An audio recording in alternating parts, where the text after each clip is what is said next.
Hello students, आज हम लेने जा रहे हैं रसायन विज्ञान के त्रिविम पहलू जो हैं। त्रिविम पहलू के अंदर अपना एक टॉपिक आ रहा है जिसका नाम है धारण, प्रतिलोमन और रेशमीकरण। ये 3 पॉइंट है इसके अंदर, और परीक्षा के अंदर कैसे सवाल आता है वो भी आपको बता दूंगा मैं कि किस प्रकार से सवाल पूछा जाता है। देखो 3 चीजें हैं इसमें। सबसे पहला है धारण। अब धारण क्या होता है तो उसको समझने के लिए स्क्रीन के ऊपर आपको मैंने परिभाषा पहले से लिख रखी है। ये कह रहा है कि कोई भी रासायनिक अभिक्रिया जब संपन्न होती है तो एक रासायनिक अभिक्रिया संपन्न होने के दौरान जो कार्बन अपन ले रहे हैं, जो यौगिक ले रहे हैं, जिसके अंदर एक असम्मित कार्बन या असम्मित केंद्र पाया जाता है, और उस केंद्र से जुड़े हुए जितने भी समूह हैं, कितने होते हैं? 4 होते हैं। और चारों समूह जो होते हैं उनका विन्यास बिल्कुल अपने स्थान पर रहे, मतलब उसके विन्यास में किसी भी प्रकार का कोई चेंज नहीं आता है, तो वो प्रक्रिया कहलाती है धारण की क्रिया। ठीक है। अब धारण को समझने के लिए देखो, हम इस पाठ के अंदर SN1 और SN2 अभिक्रियाएं पढ़ चुके हैं। तो यहाँ पर जो ये उदाहरण दिया गया ये अलग उदाहरण है, लेकिन एक चीज ध्यान रखिएगा कि धारण प्रक्रिया जब अपन लेते हैं तो उसमें चिन्ह चेंज होते हैं। आगे कुछ चिन्ह दिया जाता है, और वो चिन्ह कौन सा होता है? देखो आप, एक होता है प्लस और एक होता है माइनस, या जिसे अपन कहते हैं ना D और L। समतल ध्रुवित प्रकाश के तल को जब कोई यौगिक घड़ी की दिशा में घुमाता है दक्षिणावर्त, तो उसे D या प्लस के रूप में दर्शाते हैं, और अगर वह घड़ी की दिशा के विपरीत करता है तो उसे L या माइनस के रूप में दर्शाया जाता है। अब इस चीज को समझना है हमें, तो इस चीज को समझने के लिए धारण क्रिया में ये कहा है कि रिएक्शन संपन्न होने के बाद उसके आगे के चिन्ह क्या हो जाते हैं? चेंज हो जाते हैं। अब वो कैसे होते हैं तो उसको समझने के लिए एक क्रिया आप किताब के अंदर दी गई है, उस क्रिया को लेते हैं अपन। देखो जैसे यहाँ लिखा हुआ है CH3, ये C इधर आ रहा है CH2CH3, और इधर लिखा हुआ है CH2OH, और इधर लिखा हुआ है H। अब आप इस कार्बन को देखो, आप सबसे पहले कार्बन को पकड़ो। क्यों? क्योंकि कार्बन को पकड़ने का मतलब ये है, यहां पर क्या दिया? असम्मित केंद्र या कार्बन। तो असम्मित कौन सा हुआ? ये बीच वाला हुआ। अब इस कार्बन को देखो, इस कार्बन के इधर CH2OH जुड़ा हुआ है, इधर ये समूह जुड़ा हुआ है, इधर ये है, इधर CH3 है। ये CH3 का ध्यान रखिएगा। ठीक है। अब ये अगर इसमें जुड़े हुए हैं, इसका मतलब ये किरैल कार्बन है। अब इसका नाम लेते हैं तो 1 2 3 4, तो ये नाम आता है 2 मेथिल 1 ब्यूटेनॉल। 1 ब्यूटेनॉल, 1 2 3 4, 1 और 2, 2 नंबर पे मैथिल समूह आ रहा है क्योंकि पहले समूह पर OH समूह है ना। अब इसके आगे लिखा हुआ है माइनस किताब के अंदर। तो माइनस क्यों है? क्योंकि ये क्या है? एक ये वाला समूह क्या है? वाम ध्रुवण घूर्णक है, यानी समतल ध्रुवित प्रकाश के तल को घड़ी की दिशा के विपरीत घुमाता है। अब आप इसकी रिएक्शन करवाओ, जैसे अपन ने एक रिएक्शन करवाई HCl से। हम पढ़ क्या रहे? धारण पढ़ रहे। ठीक है। अब हट रहा क्या है? देखो आप बता सकते हो, यहां से OH और यहां से H। ये कब होगा? जब हम इसको क्या करते हैं? गर्म। ये विलयन भी कौन सा है? सांद्र HCl से क्रिया करवाते हैं। H2 हट गया, लेकिन जब ये Cl समूह इस कार्बन पर जुड़ेगा, ध्यान से सुनिएगा, जब Cl समूह इस कार्बन पर जुड़ता है तो इसके विन्यास में कोई परिवर्तन नहीं होगा। इसका मतलब कौन सी प्रक्रिया अपन ले रहे हैं? धारण की प्रक्रिया ले रहे हैं। चलो उदाहरण इसको पूरा करते हैं अपन। तो क्या हटाया हमने? H2, ये H2 हट गया। अब इसको लिख दो आप CH3, ये C, इधर CH2 CH3। अब इधर क्या आ जाएगा? CH2 और Cl आ जाएगा। यहां से OH हटा है किसके द्वारा? Cl के द्वारा। इधर क्या है हमारे पास? H। कार्बन तो वही है।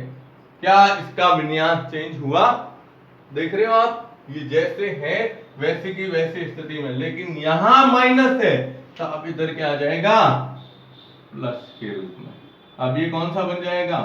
दक्षिण ध्रुवण घूर्णक कहलाता है। ठीक है, अब आप इसका नाम लिखना चाहो तो 1 2 3 4, अब ये क्या जाएगा 1 फ्लोरो, ठीक है, 2 मैथिल और ब्यूटेन के रूप में कहलाता है। तो ये स्थिति जो आप देख रहे हो, जिसमें हमने यहां देखा, देखिए यहां से ये रेड मार्क इसीलिए किया है कि यहां पर CH2 के साथ में OH को इस Cl ने हटाया है, रिप्लेस किया है।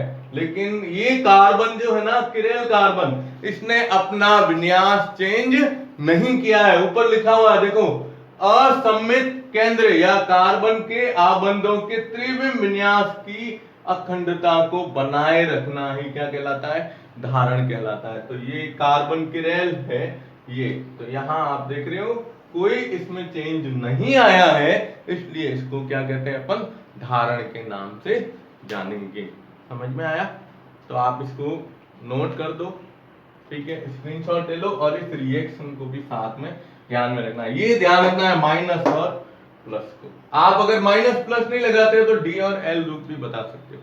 ठीक है, स्क्रीनशॉट ले लो इसका। ओके, अब हम लेते हैं इसके अंदर दूसरा, ये आता है प्रतिलोमन। और प्रतिलोमन को समझने के लिए हम लेंगे SN2 अभिक्रिया।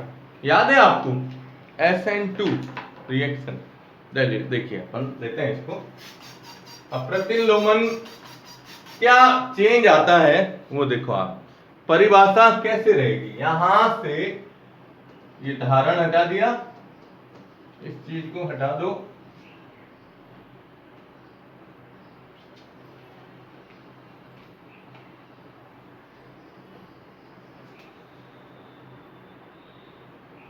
देखो क्या कहता है, ऊपर शब्द आ रहा है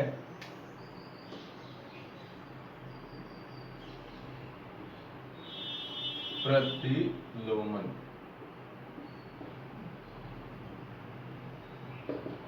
किसी रासायनिक अभिक्रिया में रूपांतरण के समय असममित कार्बन के आबंधों के त्रिविम विन्यास की अखंडता अगर समाप्त हो जाती है, क्या हो जाती है, अखंडता न रहे,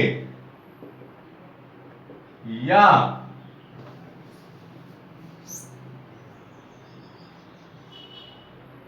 विन्यास बदल जाए, तो क्या कहलाता है, प्रतिलोमन कहलाता है। ये इसमें केवल इतना सा अंतर है, क्या आया देखो आप, कि किसी रासायनिक अभिक्रिया में रूपांतरण के समय असममित केंद्र या कार्बन के आबंधों के त्रिविम विन्यास की अखंडता नहीं रहती है या उसका विन्यास परिवर्तित हो जाता है, तो वो प्रक्रिया क्या कहलाती है, प्रतिलोमन कहलाती है। और इस प्रतिलोमन को हम अब बुक्स के हिसाब से मैं बता रहा हूं, वैसे ये SN2 अभिक्रिया का उदाहरण है। ये एग्जाम्पल जो अपन लेते हैं ना, ये कौन सी लेते हैं, SN2 अभिक्रिया। मैंने आपको जब SN2 अभिक्रिया कराई थी तब आपको इसमें एक चीज कही थी, याद है? SN2 के अंदर मैंने ये कहा था कि हम जब इसमें एल्किल हैलाइड की क्रिया किसी नाभिक स्नेही से करवाते हैं, तो नाभिक स्नेही जब कार्बन पर जुड़ेगा तो कार्बन का या कार्बन के साथ में जुड़े हुए समूह का विन्यास क्या हो जाता है, पूरा का पूरा चेंज हो जाता है। अब वो कैसे होता है, जैसे छतरी का उदाहरण बताया था, बारिश के मौसम में हम छाता लेके बाहर चलते हैं, पहले छाता यूं झुका हुआ होता है, लेकिन हवा का प्रेशर आए तो छाता क्या हो जाता है, यूं उल्टा हो जाता है पूरा, वो विन्यास चेंज होना, ये कहलाता है। ठीक है, देखो जैसे हम इसका उदाहरण लेते हैं, तो हम यहाँ पर एक कार्बन ले रहे हैं, ठीक है। अब इस कार्बन के इधर जैसे यहाँ पर जुड़ा हुआ है कोई हेलोजन समूह, अब ये X, ये इधर H है, इधर H है और इधर H है, बिल्कुल सिंपल है। अब इसमें किरेलता नहीं होगी, ये ध्यान रखिएगा। ये यहाँ अपन को चेंज करना है कि रूपांतरण के समय असममित नहीं होगा, क्या होगा, सममित कार्बन होगा।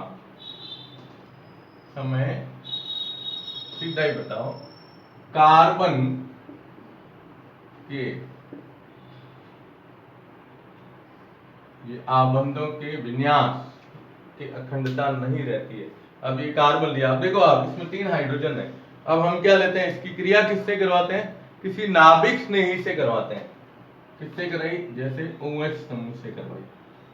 याद है, याद आया, ये एक ही पद की अभिक्रिया है ना। तो क्या होगा कि ये इस दिशा में तो जाएगा नहीं, क्यों, क्योंकि इधर माइनस वाला है, इधर भी माइनस वाला है, प्रतिकर्षण होगा, तब ये प्रहार उल्टी दिशा में करता है। तो इसमें एक मध्यवर्ती अस्थायी संरचना बनी थी, आपको याद हो तो, जिसमें क्या हुआ था, ये C, ये H, ये H और ये H। अब यहां से OH के बीच में कार्बन और इसके बीच में बंध बनना शुरू हुआ था, और इधर से हैलोजन और इसके बीच में बंध टूटना शुरू हुआ था। ये अस्थायी क्या था, संकरण अवस्था थी, है ना। और ये था मंद गति का पद, मंद गति में। और फिर तीव्र गति में क्या होगा, हैलोजन हटेगा, लेकिन ये इसका विन्यास चेंज हो जाएगा। कैसे चेंज होता है, देखो आप कि यहां हम लेते हैं ये कार्बन, ये आ जाएगा इधर OH समूह, लेकिन ये हाइड्रोजन 1 2 और ये 3 हो जाते हैं। देखो आप, पहले कार्बन के इस तरफ ये हाइड्रोजन थे, इस तरफ, अब हाइड्रोजन क्या हो गया, चेंज हो गया। तो ये विन्यास चेंज हो रहा है इसका, यूं क्या हो रहा है, विन्यास परिवर्तित हो रहा है। तो विन्यास परिवर्तित होने का मतलब तो क्या कहलाता है, ये प्रतिलोमन कहलाता है। तो प्रतिलोमन का मतलब यही हुआ कि इसमें जो कार्बन के साथ में समूह आबंधों के त्रिविम विन्यास की अखंडता अगर नहीं रहती है, इसमें विन्यास चेंज हो जाता है, तो उसे हम किसके रूप में प्रदर्शित करते हैं, किसके रूप में, प्रतिलोमन के रूप में प्रदर्शित करते हैं। ठीक है, तो एक तो हुआ धारण, एक हुआ प्रतिलोमन, और तीसरा आता है रेशमीकरण। और रेशमीकरण को हम कहते हैं, उदाहरण इसका जो लेते हैं वो कौन सी रिएक्शन होती है, SN1 अभिक्रिया। ठीक है, चलिए स्क्रीनशॉट ले लो इसका। ओके, अब हम लेते हैं इसका तीसरा उदाहरण, रेशमीकरण। देखो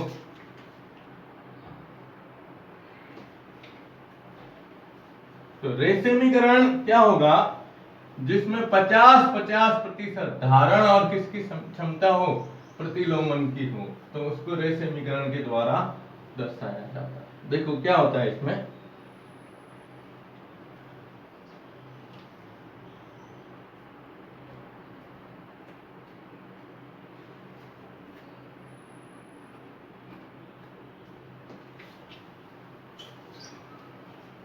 SN1 याद है,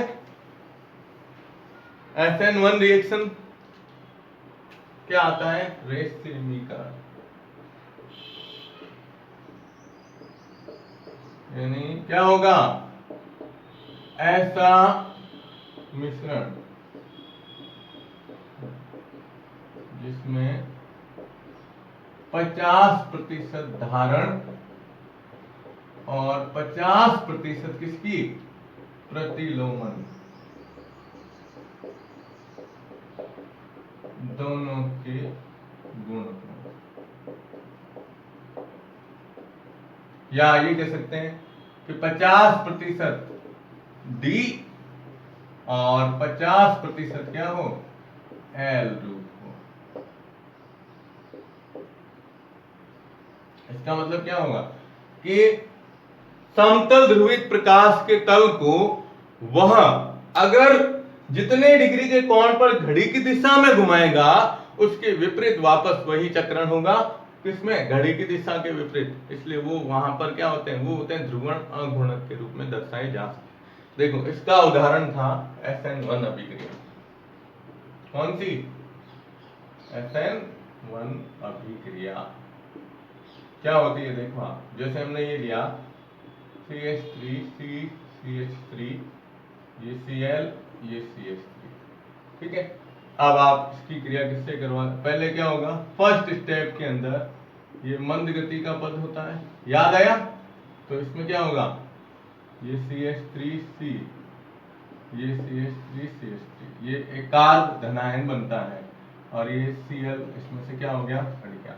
अब ये जो कार्ब धनायन है इसका संकरण क्या था, sp2 था, और sp2 होने के कारण ये क्या है, समतलीय है। ठीक है, अब इसको अपन ने यूं दर्शाया था,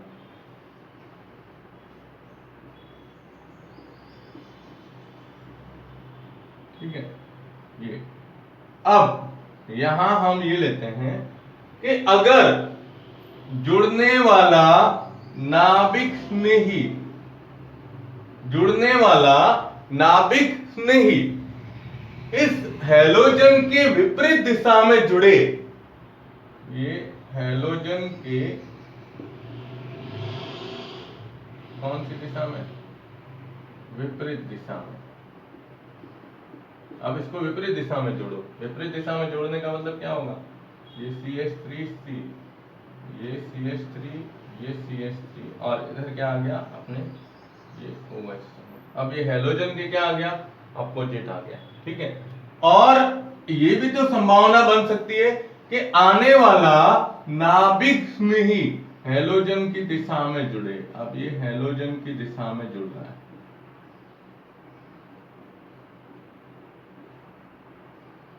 यहां तो यहां जोड़ोगे तो ये CH3, ये C, इधर OH, ये CH3 और ये CH3।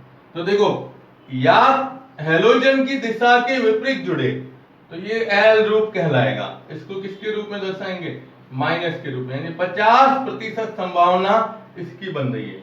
और अगर वो हैलोजन की दिशा, अब हैलोजन की दिशा ये है तो ये हैलोजन की दिशा में ही जुड़ रहा है, तो ये कौन सा रूप कहलाएगा, डी, जिसे प्लस, ये भी कितनी संभावना बन रही है, 50%। तो एक ही रासायनिक अभिक्रिया के अंदर जब 50% डी और 50% एल रूप, 50 डी और 50 एल रूप की अगर संभावना बनती है तो इस प्रकार की क्रियाओं को हम किसके द्वारा दर्शाते हैं, रे समीकरण कहलाती है। मैंने उस समय भी आपको बताया था SN1 अभिक्रिया के अंदर।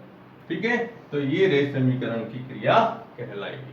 ठीक है ना, तो ये आज अपना जो मुख्य इसके अंदर पॉइंट है वो पॉइंट यही कहलाता है कि रे समीकरण, पहला था धारण, दूसरा प्रतिलोमन और तीसरा रे समीकरण। तो इस क्रिया को इस तरीके से आपको समझना है। ठीक है, नेक्स्ट वीडियो के अंदर मैं इसका सवाल बता दूंगा और अपना चैप्टर क्या हो जाएगा, कंप्लीट हो जाएगा। ठीक है, तो आप इसका स्क्रीनशॉट लेकर इसको नोट करते रहिएगा। धन्यवाद।